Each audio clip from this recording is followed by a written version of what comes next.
राधे राधे। मैं पूजा सिंह आप सभी का धर्म शक्ति चैनल पर स्वागत करती हूँ। आप सभी को सावन मास की पावन शिवरात्रि की हार्दिक शुभकामनाएं। सावन शिवरात्रि का यह शुभ पर्व केवल एक व्रत या परंपरा नहीं, बल्कि स्वयं भगवान शिव की दिव्य उपस्थिति का उत्सव है। कहते हैं कि जब ब्रह्मांड का आरंभ हुआ तब शिव ही वह आदि शक्ति थे जो इस सृष्टि की गति और विराम दोनों के स्वामी बने। और यही कारण है कि श्रावण मास की शिवरात्रि को कालों के काल महाकाल की विशेष रात्रि माना जाता है। शास्त्रों के अनुसार जब सृष्टि का आरंभ हुआ और पंच तत्वों का जन्म हुआ, तब एक ऐसी शक्ति प्रकट हुई जो ना तो आदि थी ना अंत, जो पूर्ण शून्यता में भी पूर्ण थी। वही शक्ति भगवान शिव के रूप में सामने आई। और कहते हैं श्रवण कृष्ण पक्ष की चतुर्दशी की रात्रि को ही शिवलिंग रूप में भगवान शिव ने अपना प्रथम प्रकटीकरण किया था। यही रात्रि सावन शिवरात्रि कहलाती है, जब केवल श्रद्धा ही नहीं, ब्रह्मांड भी भगवान शिव के ध्यान में स्थिर हो जाते हैं। इसी से जुड़ी है एक रहस्यमयी कथा का वर्णन मिलता है स्कंद पुराण में। कथा है दक्ष प्रजापति की पुत्री सती की, जो भगवान शिव की अर्धांगिनी थी।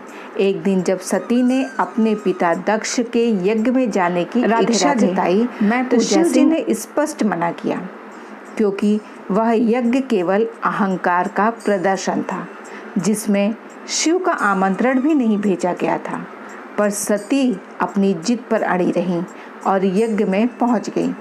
वहां उन्हें अपने पति का अपमान सहना पड़ा और दुख की चरम सीमा पर पहुंचकर उन्होंने अग्नि में प्रवेश कर आत्मबलि दे दी। जब यह समाचार कैलाश पर्वत पहुंचा तो शिव जी का क्रोध असहनीय हो गया। उन्होंने वीरभद्र को उत्पन्न किया, जिसने यज्ञ को नष्ट किया और दक्ष का सिर काट लिया। उसी दिन शिव जी ने स्वयं को संसार से विरक्त कर लिया और समाधि में चले गए। और इसी कालखंड में सावन की उस चतुर्दशी रात्रि को उन्होंने एक बार पुनः स्वयं को शिवलिंग रूप में प्रकट किया। ना तो रौद्र ना शांत, बस निराकार, स्थिर, अनंत। इस रात्रि को शिव तत्व पूर्ण जागृत अवस्था में होता है। इस रात्रि को केवल व्रत रखने से ही नहीं, बल्कि शिव जी का स्मरण, ध्यान और जलाभिषेक से भी जन्मों जन्मों के पाप समाप्त हो जाते हैं। अब एक और कथा पर दृष्टि डालते हैं, जो जुड़ी है एक निर्धन शिकारी से, जिसने अनजाने में सावन की शिवरात्रि पर व्रत किया और भगवान शिव की कृपा का पात्र बन गया। एक वनवासी था जो अपने परिवार के पालन पोषण के लिए शिकार करता था। एक दिन वह जंगल में बहुत देर तक शिकार ढूंढता रहा, पर उसे कुछ भी नहीं मिला। थका हारा वह एक पेड़ पर चढ़ गया और वहीं रात बिताने लगा। यह पेड़ बेलपत्र का था और संयोग बस उसके नीचे एक पुरातन शिवलिंग था। शिकारी को यह ज्ञान नहीं था। रात्रि के समय जब वह भूख और भय से ग्रस्त होकर पेड़ पर इधर उधर हिल रहा था, तब उसके हाथों से बेलपत्र गिरते रहे। साथ ही वह प्यास बुझाने के लिए जो जल पात्र साथ लाया था, उससे भी कुछ बूंदें टपकती गईं और यह सब शिवलिंग पर चढ़ता गया। यह अनजाने में हुआ पूजन सावन की शिवरात्रि की रात्रि में हुआ और भगवान शिव प्रसन्न हुए। उन्होंने शिकारी को दर्शन देकर कहा, तू अज्ञानी सही, पर भाव शुद्ध था। तेरा यह संकल्प, यह अनजाने का व्रत तुझे अगले जन्मों में भी पुण्य देगा। और कहते हैं उसी वनवासी ने अगले जन्म में एक पुण्यात्मा राजा के रूप में जन्म लिया और पूरे जीवन शिव भक्ति में लीन रहा। सावन शिवरात्रि की यह रात्रि केवल कथाओं की श्रृंखला नहीं, बल्कि भक्त और भगवान के उस संबंध की अनुभूति है जो भावना से जुड़ा हो, ना कि केवल परंपराओं से। इसी रात्रि को जो भी भक्त पूरी निष्ठा से जल, बेलपत्र, धतूरा और भस्म से भगवान शिव का अभिषेक करते हैं उनके समस्त दोष शांत हो जाते हैं।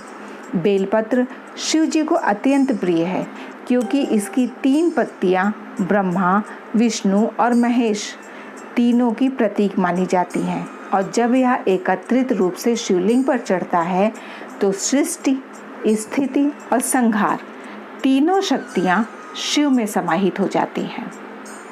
तो दोस्तों, जब आप सावन की शिवरात्रि की रात जल से शिव जी का अभिषेक करें तब समझिए कि आप केवल जल नहीं चढ़ा रहे हैं, आप अपने भीतर की अशुद्धियों को भी प्रवाहित कर रहे हैं। जब आप ओम नमः शिवाय का जाप करें तो जानिए कि यह मंत्र आपकी आत्मा को ब्रह्मा से जोड़ रहा है और जब आप दीप जलाकर शिव जी के समक्ष ध्यान लगाएं तो समझिए कि यह दीप केवल मंदिर का नहीं बल्कि आपके भीतर के अंधकार को भी जला रहा है।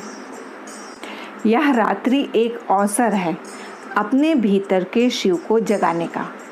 जिस प्रकार अंधकार में भी शिवलिंग प्रकट होता है, उसी प्रकार जीवन के सबसे कठिन समय में भी शिव की कृपा प्रकाश बनकर हमारे अंतर्मन को आलोकित कर सकती है। तो धर्म शक्ति चैनल पर ऐसे ही भावनात्मक और शास्त्र सम्मत रहस्यों को उजागर किया जाता है।